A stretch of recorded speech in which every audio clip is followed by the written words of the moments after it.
Hi everyone, today நம்ம easy சமையலில் என்ன ரெசிபின்னு பார்க்கலாமா? இந்த டிஷ் உங்களுக்கு மார்னிங் பிரேக்ஃபாஸ்ட் அண்ட் டின்னர் ரெண்டுத்துக்குமே மேட்ச் ஆகிற மாதிரி தாங்க இருக்கும். என்ன டிஷ்ஷுன்னு தானே யோசிக்கிறீங்க? தக்காளி குருமாங்க. எப்படி செய்கிறதுன்னு பார்க்கலாமா?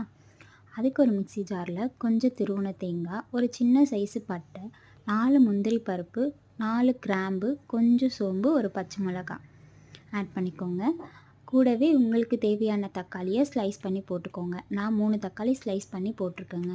அது கூடவே கொஞ்சம் தனியாத்தூளும் கொஞ்சம் வெறும் மிளகாய் தூளும் போட்டு ஃபைன் பேஸ்ட்டாக அரைச்சிக்கோங்க. அடுத்ததாக கடாயை வச்சு அதில் கொஞ்சம் கறிவேப்பிலை, கொஞ்சம் சோம்பு ஆட் பண்ணி நல்லா பொரிய விடுங்க.